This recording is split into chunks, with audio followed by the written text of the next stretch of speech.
السلام علیکم میرے محترم عزیز دوستو۔ ایک بادشاہ کی موت ہو گئی۔ اس کی وفات کے بعد اس کا بڑا بیٹا فوراً تخت پر بیٹھ گیا۔ دوسرا بیٹا بڑے بھائی سے خوف زدہ تھا۔ اس نے ملک چھوڑنے کا فیصلہ کر لیا۔ بادشاہ کا بیٹا اپنے 3 دوستوں کے ساتھ دوسرے ملک روانہ ہو گیا۔ ان دوستوں میں سے ایک تاجر کا بیٹا، دوسرا کسان کا بیٹا، تیسرا ایک بہت خوبصورت نوجوان تھا۔ راستے میں بہتر مستقبل کے بارے میں سب دوست اپنی اپنی رائے پیش کرنے لگے۔ سب سے پہلے کسان کا بیٹا کہنے لگا، محنت سے انسان سب کچھ بنتا ہے، باقی سب باتیں بیکار ہیں۔ تاجر کے بیٹے نے ان الفاظ میں اپنی رائے کا اظہار کیا اور بولا، عقل اور حسن تدبیر سب سے بڑا ہتھیار ہے، یہ نہ ہو تو انسان ناکام ہے۔ اب نوجوان کی باری تھی۔ نوجوان کہنے لگا، حسن و جمال سب سے بڑی نعمت ہے۔ بادشاہ کا بیٹا اللہ کی ذات پر بھروسہ کرنے والا انسان تھا۔ سب کی باتیں غور سے سننے کے بعد کہنے لگا، سب اپنی اپنی جگہ درست ہے، مگر سب سے بڑی چیز اللہ کی رضا اور قدرت ہے۔ اس کی ذات کا فیصلہ ہر چیز پر غالب ہے۔ جب تک ہمارا عقیدہ تقدیر پر مکمل نہ ہو، اس وقت تک راحت سکون حاصل نہیں ہو سکتا۔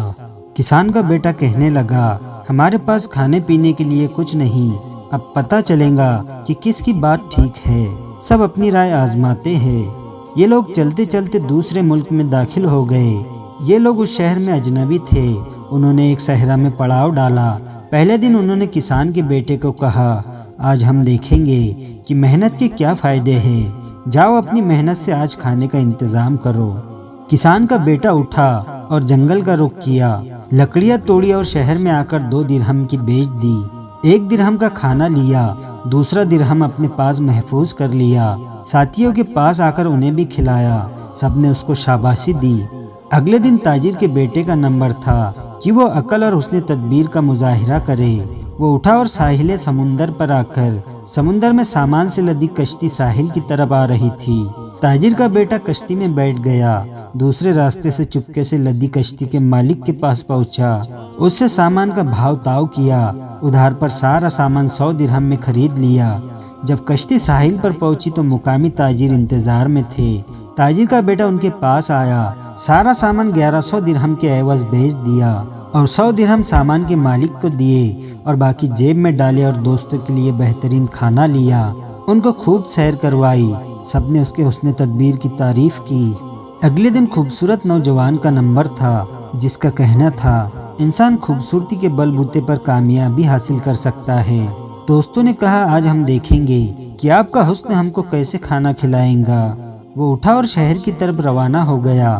ایک گھر کے باہر درخت کے نیچے بیٹھ گیا۔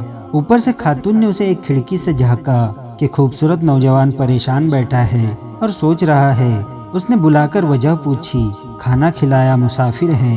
پریشانی کی وجہ پوچھی تو اس نے دوستوں کا قصہ سنا دیا۔ خاتون نے نوجوان کو کچھ رقم تھما دی۔ وہ نوجوان سب کے لیے کھانا لے آیا۔ سب نے اس کو بھی سہارا۔ اب بادشاہ کے بیٹے کی باری تھی۔ سب سوچنے لگے کہ کسان کے بیٹے نے بھی محنت کی اور تاجر نے بھی کیا، نوجوان نے بھی کچھ کر ہی لیا، مگر اب بادشاہ کا بیٹا جو کہتا ہے کہ اللہ کا فیصلہ رضا اور تقدیر ہر چیز پر غالب ہے، یہ کیا کر کے دکھائے گا۔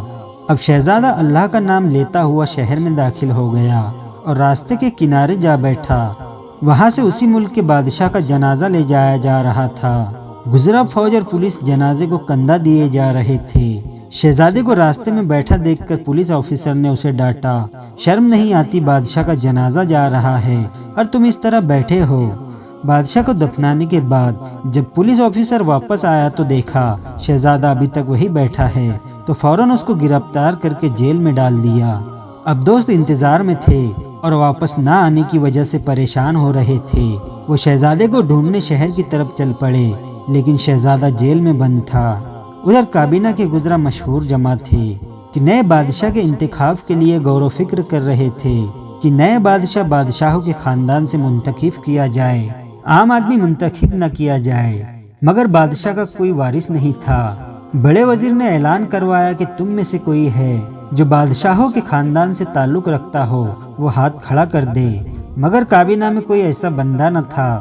مگر پولیس آفیسر کہنے لگا، ایک بندہ ہے جس کو میں جانتا ہوں اور وہ میرے پاس جیل میں قید ہے، وہ شہزادہ معلوم ہوتا ہے۔ اس کو حاضر کرنے کا حکم ہوا۔ شہزادے کو کابینہ کے سامنے لایا گیا اور پوچھا آپ کون ہو اور یہاں کس غرض سے آئے ہو؟ شہزادہ بولا میں فلاں ملک کے بادشاہ کا بیٹا ہوں، باپ مر گیا اور بڑا بھائی بادشاہ بن گیا، میں اس سے خوف زدہ تھا، جان کے خوف سے ملک چھوڑ دیا۔ تمام کابینہ نے اس کی بات کو قبول کر لیا اور اس کے ہاتھ پر بیعت کر لی اور اسے اپنے ملک کا بادشاہ منتخب کر لیا۔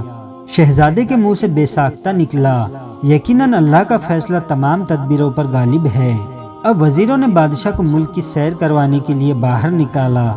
بادشاہ شہر میں گشت کر رہا تھا، لوگ بادشاہ کے پیچھے پیچھے بادشاہ زندہ باد کے نعرے بلند کرتے ہوئے جا رہے تھے۔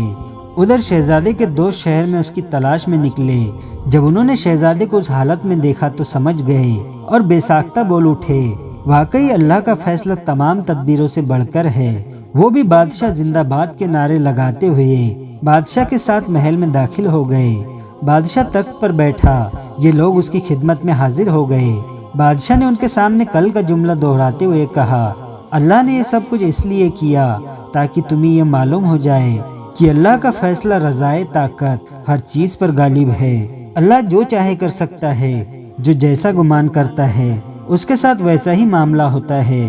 بادشاہ نے تاجر کے بیٹے کو مشیر مقرر کر لیا، کسان کے بیٹے کو وزیر کے عہدے پر مقرر کر لیا اور جو خوبصورت نوجوان تھا اس سے کہا، یہ عارض حسن کسی فائدے کا نہیں، اس کو کچھ مال تحفے میں دے کر رخصت کر دیا۔ تو دوستو، جس نے اللہ کی ذات پر بھروسہ کیا، اللہ نے اسی کو ہی ہمیشہ کامیاب کیا۔